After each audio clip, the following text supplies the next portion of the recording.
you, Jim. It's a pleasure to be asked to help with the chapter on Pedalling Fowards, the campaigning chapter. Jim and I worked together on Bicycle magazine, and I was the cycling columnist. Now, the future of cycling might surprise you that it's not really about cycling. It's not about better cycles or more complicated ways of delivering cycling or different ways of renting them out and so on. The cycle is perfect as it is. I think that's true, isn't it? Yes. What needs to change is actually the attitude of other road users and politicians to them. I've spent my life recovering from a road crash, in fact two, giveaway offenders, and I've been a City of York councillor as well, so I have done politics, and my friend Rachael is taking the film of this that I'll put on my YouTube.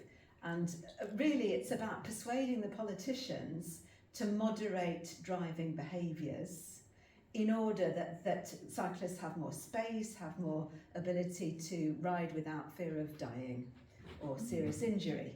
That is the baseline of what the future of cycling is. In this city, for instance, cycling has declined a third in a decade.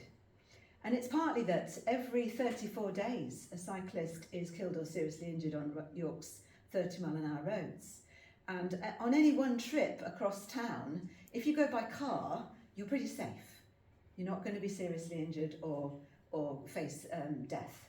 If you go by bicycle, you have a 16,000 times greater chance of being killed or seriously injured. Now, with those stats, obviously, what's got to change is your level of risk on the road. And the major way to do that is to improve not just driver behaviour, but to reduce road speeds. Speed is the #1 issue in road safety because energy is a mass times velocity squared. And if you don't reduce velocity, you haven't reduced the kinetic energy in the highway system.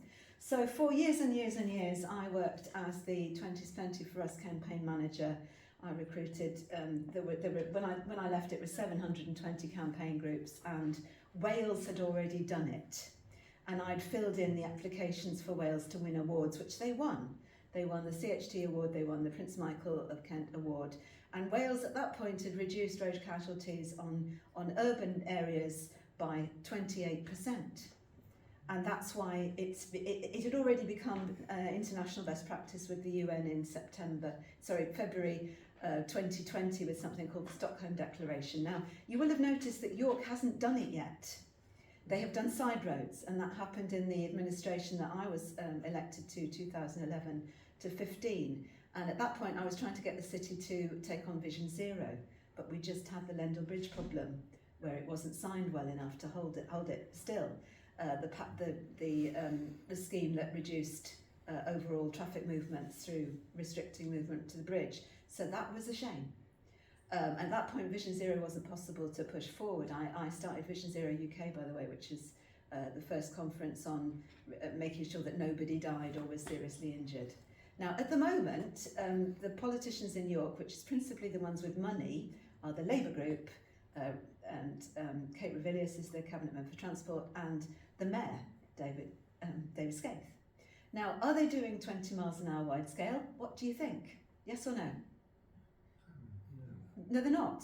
And why are they not doing it? They believe that the right-wing motoring lobby have succeeded at showing that it's not very popular, and that's not true. That's just not true. They've misunderstood the mood of the population, because you'd all vote for it. And so would every child if they had a vote, so would everybody disabled, so would everybody who's elderly, so would everybody without a car, so would everybody with children. The list goes on and on and on. And the major benefit of reducing road speeds is it's half as noisy. Half as noisy. Now that health economic benefit is greater than the reduction in casualties, and the reduction in injuries, and the reduction in crashes and damage to vehicles even. So half the noise equals better sleep, equals better productivity, equals better mental health. And once you reduce road speeds, you instantly hear that it's half as noisy. You don't instantly know that you're spending 7% less on fuel. That you need 7% less fuel, sorry, not 7% less, well, it's the same, isn't it? Or that there's 18% fewer emissions, or that there's 2% reduction in congestion, because actually traffic gets through almost the same speed because of stop-go driving. So there's no penalty to the overall trip length. Amazing. And then there's over 20% fewer crashes and 36% fewer serious injuries and casualties, particularly on the arterial roads, is what's found in London. So we need to persuade the politicians that it's a vote winner. How are we going to do that? What do you think? It's not really petitions anymore, is it? I'm going currently for a complaint on public health grounds for not doing the thing that would give the most benefit to York, which on the 80% that is the public realm, which is roads and pavements. So I think it's now a public health emergency to introduce this policy. And overall, Britain should be doing it overall as a government policy, but they've allocated the powers to local authorities, local highways authorities. So we all have to get behind the fact that if their speeds reduce, it's both politically popular, it will win votes, it will put the city in a much better economic state. What do you think the amount is that your insurance on your motor vehicle would reduce by if 20 miles an hour was standard here? Yes? £45 per motorist policy. Now that's worth millions to the city, as is the reduction in obesity, as is the reduction in falls prevention, as is the increase in, like, not just cycling, but walking and independent travel for children. There's a load of parents who are escorting children around who'd much rather do other things. And that time could be used for productive work that could get some of them out of poverty. So this is a poverty issue. It's not just about, green cycling and let's have a go on our bikes. Oh no. It's a wide-scale issue about equality in society, because not just poverty, the poorest children are the most likely to be injured. Do you know what the time of day is that children get injured? 5 o'clock on a Friday. 5 o'clock on a Friday. Not on a school street. It's not worth spending money on school streets because that's where they're safest. And yet Ravilious wants to spend £350,000 putting cameras on 4 school streets. It's an utter waste of money because no casualties will be saved by doing that. None. And if you had 20 miles an hour pretty much everywhere, Wales does it except for 3% of its urban roads, very successfully. Almost none of them got back to 30. If you did that, you wouldn't need safe routes to school because every route would be a safe route to school. Do you know what the age is that children can actually manage speeds over 20 miles an hour with their eyesight? What age is it that they can actually do that, understanding of visual looming? It's 14.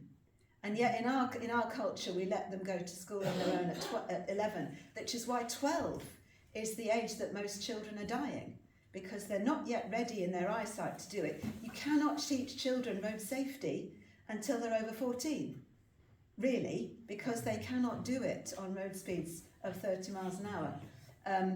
So 2020 as the best way of increasing the future of cycling and stopping the decline of cycling in this city and everywhere, really.